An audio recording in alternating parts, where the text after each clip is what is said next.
여러분 안녕하십니까. 2월 20일 새벽입니다. 저는 책입니다. 속전속결을 외치는 듯 헌법재판소가 지금 속도를 내고 있습니다. 다들 알고 있었죠. 답을 정해놓고 하는 짓이 아니기를 간절히 바랄 뿐입니다.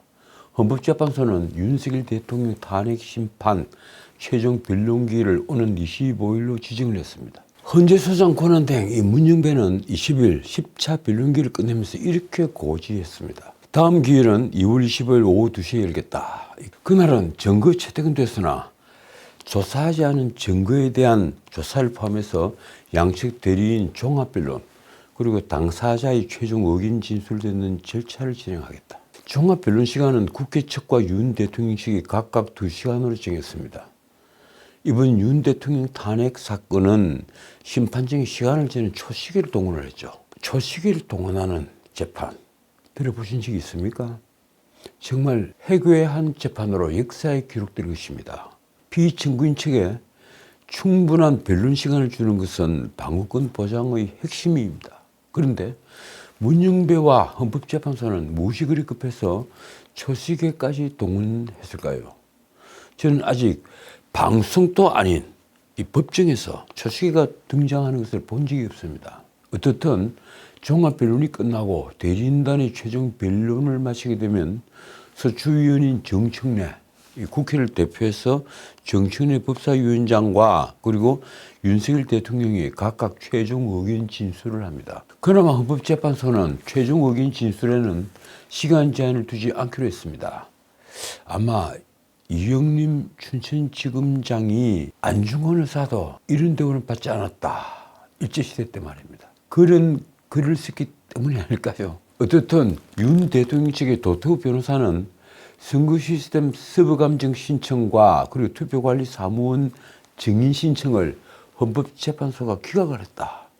그래서 여기에 대한 재검토를 요청을 했습니다. 이렇습니다. 주요 쟁점에 관련한 필수 증거 조사 신청이 기각됐다. 다시 검토해달라. 왜 이렇게 재검토를 요청하는가 하면 헌법재판소의 결정은 단심이기 때문입니다. 항소를 할 수가 없기 때문에 이 단심에서 할 수 있는 절차를 다 마쳐야만 후회가 되지 않는 결정이 나오는 겁니다. 문영배 권한대행은 내일 평의에서 논의하겠다고 대답을 했습니다. 어쨌든 2월 15일 예정대로 변론이 종결되면 헌법재판소는 재판관 평의를 통해 최종 결정을 논의합니다. 과연 변론 종결 전에 마흔역 임명을 몇 해 지을까요? 이것도 재미있는 퀴즈가 되었습니다. 만약에 마흔역 임명하지 않은 것이 위헌이다 이렇게 하고 최상목 권한대행이 거기에 따라서 마흔역을 임명을 하게 되면 어떻게 될까요? 전에도 제가 말씀드렸다시피 그렇게 되면 변론 갱신 절차를 거쳐야 합니다. 그런 일이 없이 변론이 종결되면 그 뒤에 마흔역을 임명하게 되면 변론 갱신 절차를 거칠 필요가 없습니다. 그럴 경우에 최상목은 마흔역을 임명하지 않겠죠. 어떻든 변론이 종결되면 통상 주심 재판관이 사건 검토 내용을 발표를 하고 그리고 재판관들이 의견을 교환하는 방식이 진행이 됩니다. 평의를 마무리하는 평결에서 먼저 주심 재판관이 의견을 내죠. 그 뒤에 후임 재판관부터 역순으로 의견을 낸 뒤에 맨 마지막으로 재판장이 의견을 내는 것이 관례라고 합니다. 윤석열 대통령 탄핵 심판 주심은 지금 정형식 재판관이죠. 그리고 재판장은 문영배입니다. 평결을 마치면 연구관들이 자료와 심리 결과를 요약한 뒤에 주심이 다수 의견을 토대로 결정문 초안을 쓰게 됩니다. 만약에 주심이 다수 의견이 아니라 소수 의견에 속한다면 소수 의견을 낸 경우에는 다수 의견을 낸 재판관 중에 한 명이 결정문 작성을 담당을 하게 됩니다. 대신에 소수 의견들은 결정문에 소수 의견으로 표시가 된 뒤에 별도로 반영을 할 수가 있습니다. 이 모든 과정 통상 평의부터 결정문 작성까지는 10일 내외 10일 정도가 소요가 된다고 합니다. 박근혜 노무현 전 대통령은 각각 최종 변론기일 후에 11일, 14일 만에 선고가 내려졌습니다. 자, 한편 어제 탄핵 심판 주요 증인인 조지호 경찰청장이 나왔죠. 혈액암 투병 중인데도 구인영장까지 발부가 되는데 헌법재판소와 협의 후에 출석을 했습니다. 그리고 한덕수 총리 또 홍장원 이 국정원 전 1차장. 근데 그 두 분은 솔직히 제가 보기로도 별 영양가가 없는 증언을 했습니다. 근데 조지호 총장이 조금 달랐죠. 관심의 대상이 됐습니다. 왜 그런가 하면 국회의원들을 끌어내라 뭐 이런 말들을 직접 들었다고 검찰 조서에 적혔기 때문입니다. 조지호 경찰청장은 12.3 비상계엄 사태 다음 날인 12월 4일 윤 대통령에게 전화로 수고를 했다는 말을 들었다고 증언했습니다. 바로 비상계엄 해제 직후입니다. 국회의 계엄 해제 요구한 의결 뒤인 12월 4일 오전 약 5시쯤에 대통령에게 전화를 받은 사실이 있는가? 이런 윤 대통령 측의 질문에 그렇습니다. 전화를 받았습니다. 이렇게 시인을 한 겁니다. 그러나 조 청장은 덕분에 빨리 끝났다는 윤 대통령의 말을 듣고 뼈가 있는 말이라고 생각했다. 바로 이 표현이 자신의 피의자 신문조서, 검찰 작성의 피의자 신문조서에 들어가 있습니다. 그런데도 조지호는 그 내용을 부인했습니다. 조지호의 말입니다. 뼈가 있다는 말은 내가 한 적이 없다. 제가 잘 쓰는 표현은 아니다. 제가 인간적으로 미안해서 면책 절차를 밟아줬으면 좋겠다고 했다. 그러면 왜 조지호는 그 피의자 신문조서 끝에 서명 날의를 했을까요? 다시 조지호는 비상계엄 당시 내란이라는 생각을 조금이라도 했나 하는 윤 대통령 측의 질문에 웃으면서 이렇게 답했습니다. 내란이라고 생각하면 그렇게 안 했겠죠. 또 하나 중요한 문제가 있습니다. 조지호는 이상민 행안부 장관의 단전 단수 문제로 소방청과 협조를 얘기했다. 이렇게 아마 진술이 되어 있는 모양입니다. 그런데 바로 그 문제를 두고 국회 측 질문에 그렇게 말한 사실이 있냐 이랬을 때 전혀 없다고 대답을 했습니다. 조지호는 변호인 입회하에 검찰 조사를 받았다 이렇게 대답을 했습니다. 아마 국회 측이 물었겠죠. 자꾸 조사와 다른 대답을 하니까 그러면 변호인 입회하에 조사를 받고 서명 날의를 했느냐 이런 질문을 했습니다. 그 변호인 입회하에 조사를 받았고 조서별로 자신이 다 서명 날의를 했다 이렇게 밝혔습니다. 그런데요, 그 조서에 어제까지 보도가 되기로는 계엄 당시에 윤 대통령이 조 청장 국회에 들어가는 국회의원들 다 잡아 체포를 해 불법이야 이렇게 말을 했다는 진술이 들어 있습니다. 국회 측이 그걸 공개를 했죠. 원래 공개를 해서는 안 되고 그걸 송부받아도 안 되는 그런 수사 기록인데도 헌법재판소가 송부 요청을 했고 국회 측이 공개를 한 겁니다. 우리가 지금 그 문제를 두고 헌법재판소가 불법을 자행하고 있다고 지적을 하는 이유입니다. 지난 18일 9차 변론에서 이 국회 측이 이 같은 조 청장의 검찰 조서를 공개를 한 바가 있고 거기에 대해서 윤 대통령 측에서 크게 반발을 했죠. 그런데 어제 조지호는 이 조서 내용에 대해서는 구체적으로 적언하지는 않았습니다. 자기가 형사재판을 받고 있고 그런 사실들이 모두 공소장에 기재가 되어 있기 때문입니다. 공소사실 관련은 증언을 못한다며 일부 답변을 거부를 한 것입니다. 자, 한덕수 총리 그리고 홍장원 국정원 전 1차장에 대한 어제 헌법재판소 증언에 대해서는 뭐 별 중요하지도 않아 보이는데 다음 기회가 있다면 말씀을 드리도록 하겠습니다. 오늘 말씀드릴 게 많아서 말입니다. 오늘은 데일리안이 의뢰를 한 여론조사소 공정의 조사 결과를 먼저 말씀을 드리겠습니다. 18일 전국 ARS 조사입니다. 먼저 정당 지지율 국민의힘이 49%, 민주당이 37.2%. 제가 왜 이걸 먼저 말씀드리는가 하면 아무리 ARS 조사지만 그 차이가 무려 11.8%포인트입니다. 그래서 오차범위 밖에서 국민의힘이 앞서고 있다는 아주 놀라운 결과입니다. 지난 3일과 4일 있었던 직전 조사에 대비를 하면 국민의힘은 6.9%포인트가 상승을 하고 민주당은 5.3%포인트가 하락을 한 수치입니다. 제가 장담을 드리건데 역풍이 강풍으로 바뀌어서 조금 조진기를 거치다가 다시 역풍이 확대되고 있다. 저는 그렇게 이해를 하고 있습니다. 아마 오늘 아침에 갤럽 조사가 발표가 되면 또 상세한 내용을 알 수가 있겠죠. 연령별로 보면 4050 세대를 제외한 나머지 모든 연령대에서 국민의힘에 대한 선호도가 높았습니다. 언제나 40대가 문제입니다. 두 번째, 이재명의 공직선거법 위반 사건 2심 예상이 또 재밌습니다. 1심은 징역 1년에 집행유예 2년을 받아서 피선거권이 박탈이 됐죠. 근데 역시 2심에서도 이 비선거권 박탈징이 유지될 것으로 보는 비율이 무려 45.5%였습니다. 반면에 무죄가 나올 것이라는 응답은 35.4%. 그리고 비선거권이 상실되지 않는 선에서 유죄 판결이 나올 것이다. 이 응답이 12.1%였습니다. 자, 어제는 윤석열 대통령에게 아주 긴박한 하루였죠. 오전에는 자신이 내란죄, 우두머리 혐의, 그러니까 내란 수괴죄 혐의로 형사재판을 받게 됐는데 그 공판 준비기일이었습니다. 그리고 그 재판부에서 구속 취소 사건 심리도 함께 했습니다. 거기에 참석을 했고 그 심리를 마치자마자 오후에는 탄핵심판 변론에 참석했습니다. 정말 바쁜 하루였죠. 윤 대통령은 헌법재판소에서 열린 자신의 탄핵심판 변론에서 홍장훈의 메모 문제는 저와 통하는 걸 가지고 대통령의 체포 지시라는 것과 연결을 해서 내란과 탄핵 공작을 했다는 것이다. 이렇게 말했습니다. 그러니까 대통령 입에서 내란과 탄핵 공작이 있다는 말이 나온 겁니다. 윤 대통령은 이날 홍장훈에 대한 정인신문 말미에 약 9분간 발언했습니다. 그 발언 중에 이런 말이 있습니다. 홍장훈 차장에게 격려 차원에서 전화를 해서 여인영 방첩사령관과 육사순위인 만큼 방첩사를 좀 도와주라 이렇게 얘기를 한 것이다.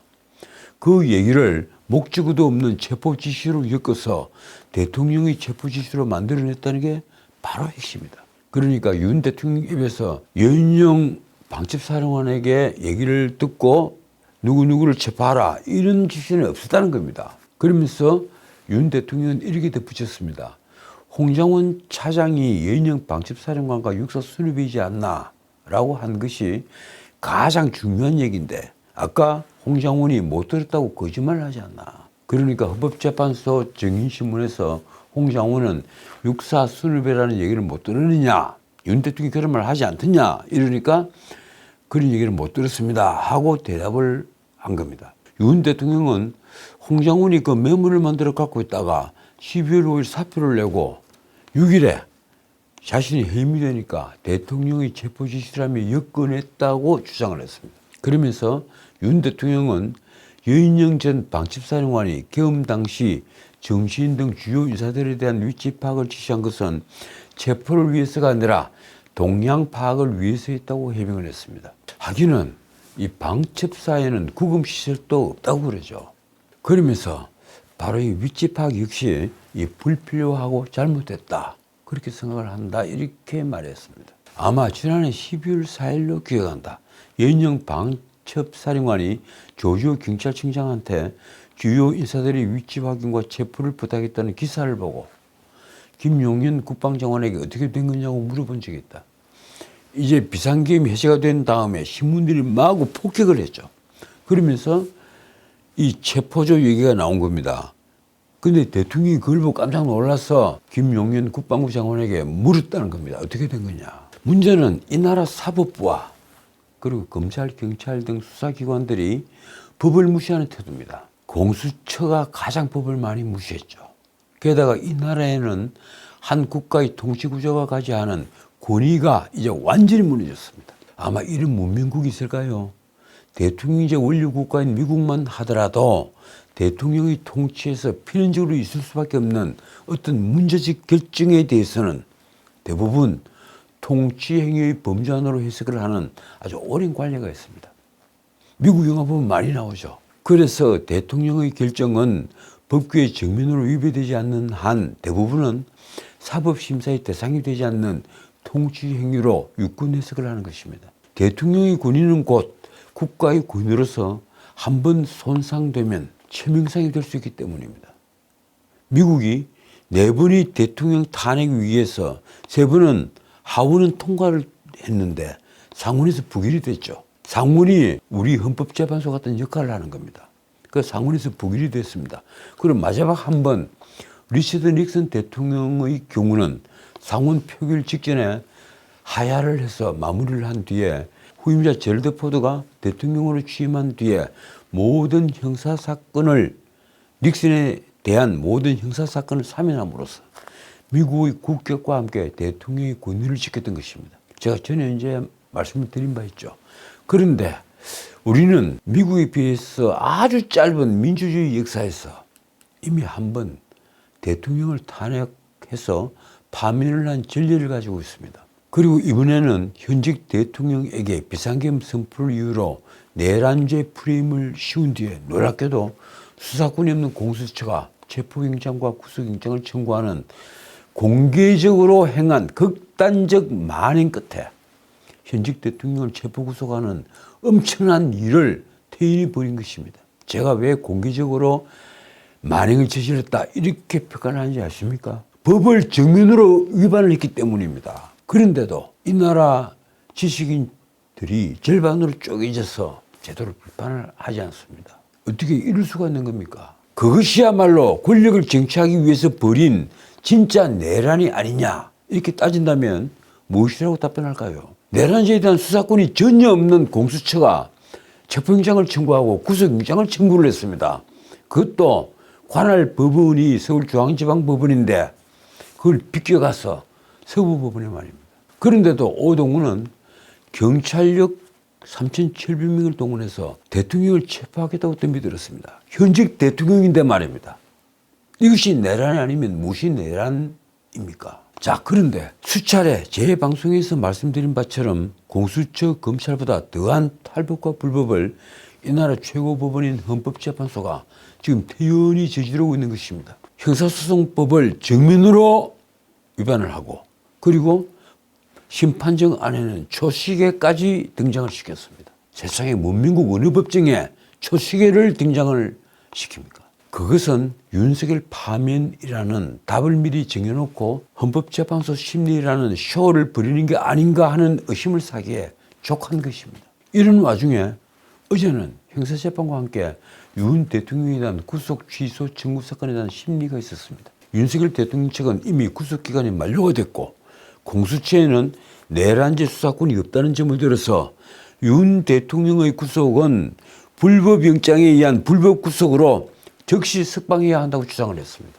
반면 검찰은 이미 법원의 영장재판에서 적법성 판단을 받았다고 반박을 했습니다. 어제 여러 신문 보도를 종합을 하면 윤 대통령은 생년월일이 맞는지 확인하는 재판부 질문에만 네라고 답한 것 외에 그 재판에서 별다른 발언을 하지 않았다고 합니다. 재판부는 형사사건 공판 준비기일을 먼저 진행을 했으나 윤 대통령 측이 기록을 아직 검토하지 않았다 이렇게 밝히면서 불과 13분 만에 마무리를 했습니다. 그도 그럴 것이 이날 검찰이 신청한 서적만 무려 230권, 페이지 수로요. 약 7만 페이지, 7만 쪽에 달합니다. 윤 대통령 측은 이후 약 1시간 동안 진행된 구속 취소 사건 신문에서는 프레젠테이션, 그러니까 PPT 파일까지 준비를 해서 그 구속의 위법성을 주장을 했습니다. 윤 대통령 측 김홍길 변호사의 주장이 이렇습니다. 형사소송법 문헌대로 보면 구속기간에 산입되지 않은 기간을 날수로 계산을 해야 하지만, 그러니까 일수로 계산을 해야 하지만, 그러면 피의자 신체의 자유가 과도하게 침해된다. 최소한 구속 전 피의자 신문에 소요된 시간만큼만 구속기간에 산입하지 않는 것이 헌법 정신에 부합하고, 이 경우에 지난달 25일 자정에 구속기간이 만료됐다고 할 것이다. 그래서 석방을 해야 하는데 석방하지 않고 구속 상태로 그대로 두고 심우정 검찰총장이 기소를 결정했다는 겁니다. 그래서 불법 구속, 불법 구금이라는 거죠. 형사소송법은 구속 전 피의자 신문을 위해 관련 서류가 법원에 접수된 날부터 다시 반환되는 날까지 구속기간에서 제외하도록 규정을 합니다. 이 묘합니다. 접수된 날부터 반환된 날까지 이렇게 했습니다. 그런데 그걸 과연 어떻게 해석을 해야 할까요? 윤 대통령에 대한 서류는 지난달 17일, 그래 1월 17일 오후 5시 40분에 법원에 접수가 돼서 같은 달 19일 오전 2시 53분에 반환이 됐습니다. 그러면 17일 0시부터 19일 자정까지 다 빼야만 하는 겁니까? 구속기간에서? 그건 아니죠. 그렇게 되면 윤석열 대통령이 너무 억울하죠.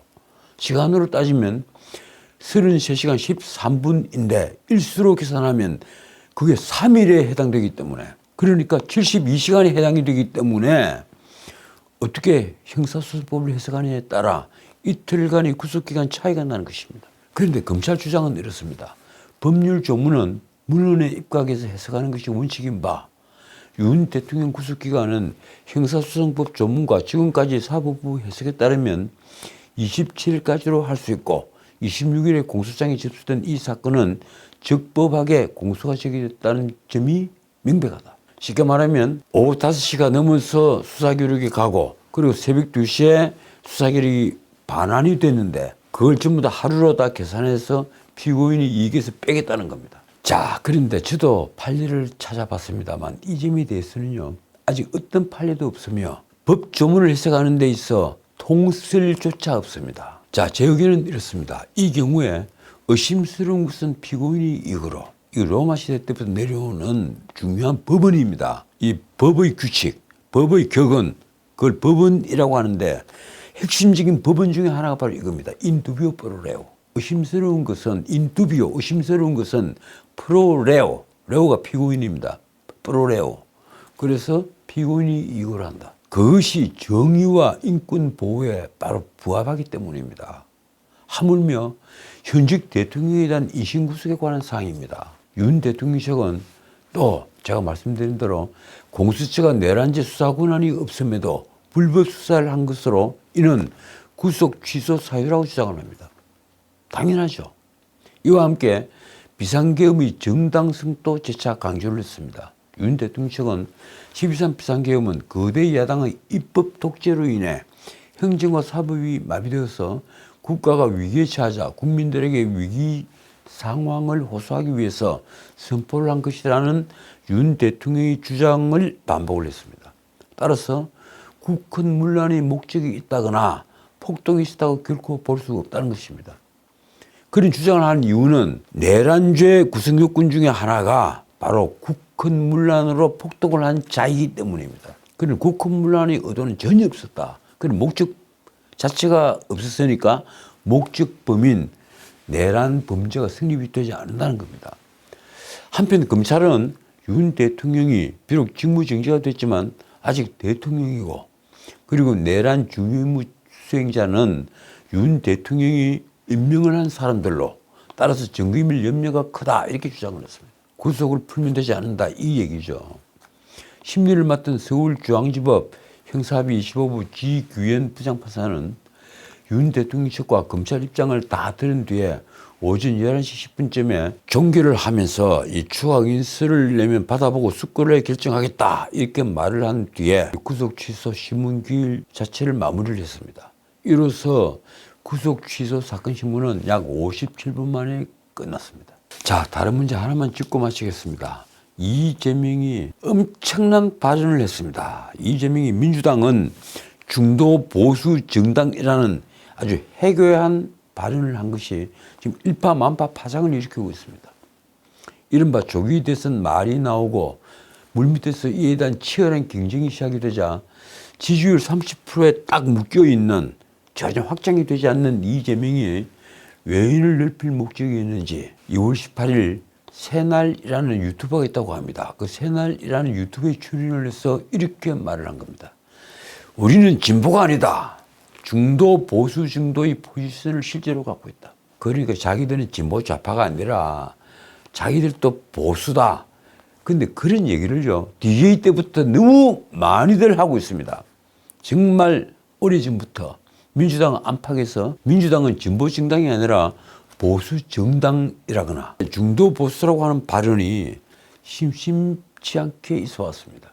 그런 발언의 배경에는 중도로 외인을 넓히겠다는 이유보다는 자신들이 진보 좌파라는 정체성을 논하기에는 뭔가 부족함이 있다는, 솔직히 말해서 좀 어떤 부끄러움 혹은 자성이 컸던 게 사실이었습니다. 그래서 노동당 혹은 진보당이 좌파 정당이라는 데 이슬이 없는 데 비해서 민주당은 여전히 진보 좌파라고 부르기에는 뭔가 정체성이 흔들리고 있다는 시각이 많았습니다. 그런데도 이 자신의 정체성을 두고 진보 좌파가 아니다 이렇게 공개적으로 천명한 적은 없었습니다.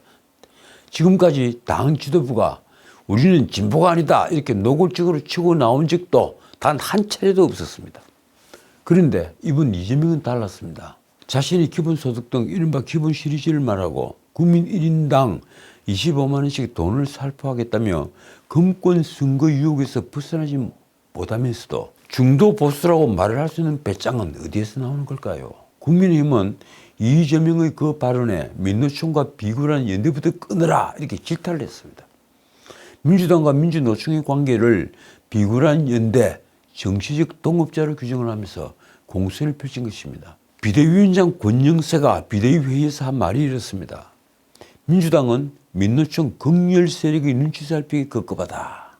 이 반도체 특별법에서 주 52시간 예외 조항을 넣는 것조차 민주당은 민노총의 뜻을 받드느라고 대한민국 미래를 외면하고 있다. 그런데 무슨 중도 보수냐 이런 지적입니다. 권영세는 이 정도면 민노총 국회 집으로 간판을 바꿔야 할 정도라고 지탄했습니다. 아무리 이재명이 성장 운운하며 친기업 행보를 한들 민주당은 진보가 아닌 중도 보수를 외쳐본들 이런 마당에 어느 국민이 믿겠느냐. 원내대표 권성동도 가세를 했습니다. 이재명의 귀에는 정치적 동업자인 민노총의 목소리만 들리는가, 산업 현장의 절절한 목소리는 들리지 않는가. 권성동 역시 우리 경제를 위해 주 52시간 예외를 포함한 반도체 특별법을 반드시 2월 안에 처리를 해야 한다고 강조를 합니다. 그러면서 이재명의 우크릭을 비난했습니다. 본인은 과거 미군을 점령군이라 부르고 재벌체제 해체 운운하고 당 주류는 과거 운동부 시절 반체제 운동을 해왔는데 이제 와서 오른쪽을 운운하고 있다. 권성동은 보수인가 아닌가 하는 문제는 그동안 축적된 실증과 은행으로 평가를 받는 거라고도 했습니다. 정책위 의장 김상훈도 그대로습니다. 김상훈 역시 이재명의 우권력 표방 행보는 실질적으로 시장경제 탈선, 포퓰리즘 정책에 불과하다며 중도 보수 운운하는 것은 우파로의 위장 전입하는 것이라고 비꼬았습니다. 우파로의 위장 전입을 하는 것이다. 참 재미있는 표현입니다. 어쨌든 이재명이 민주당을 중도 보수라고 규정한 데 따른 파장은 점점 커지고 있습니다. 민주당 비대위원장을 했던 젊은 여성이 있었죠. 박지현. 그 박지현은 어제 페이스북에서 이재명의 사과를 요구했습니다. 표현이 이렇습니다. 어제 발언 취소하라. 실언이라고 인정을 하고 민주당 지지자들께 사과해야 한다. 자, 그런데 말입니다. 요사이 이재명과 보조를 맞추는 사람이 또 있죠. 52시간 그걸 제일 앞에서 반대를 했던 사람이 사실 진성준인데 그 정책위 의장 진성준은 일극체제의 지도부답게 라디오에 나와 이재명을 옹호했습니다. 이렇습니다. 사실 민주당의 스탠스는 중도 보수, 합리적 보수라고 할 만하다. 참 기가 막힙니다. 아무데나 합리적을 붙입니까? 그런데 제가 묻고 싶습니다. 중도 보수에다 무슨 합리적 보수라는 말까지 붙이는 것은 무슨 까닭인가요? 국민의힘 김기현 의원이 점잖게 한마디 했습니다. 중도 보수 호소인 이재명은 국민의힘에 입당을 하라. 자, 오늘 여기까지입니다. 김기현이 말대로 이재명의 황당 발언이 온 국민을 당황케 만들었습니다. 김기현이 말입니다. 불과 며칠 전만 해도 전 국민에게 현금을 살포하는 좌파 포퓰리즘 추경안을 내놓더니 하루아침에 중도 보수 운운하는 모습을 보며 답보하는 지지율에 어지간히 마음이 급했나 보다 하는 생각이 든다. 제가 한 말씀 드릴까요? 자신이 정체성까지 허언을 하는 것은 철학이 빈곤하기 때문입니다. 빈곤한 철학을 가진 자가 지도자가 되면 어떤 일이 벌어질까요? 그 권력은 필연적으로 절대 권력으로 변합니다. 그런 절대 권력은 반드시 아첨과 압으로 부패합니다. 미하일 바쿠닌이 덜 떨어진 좌파 권력을 보면서 한 말이 있죠. 절대 권력은 절대 부패한다. 그런 명언을 남긴 것은 바로 그 때문입니다. 지금까지 전우책이었습니다.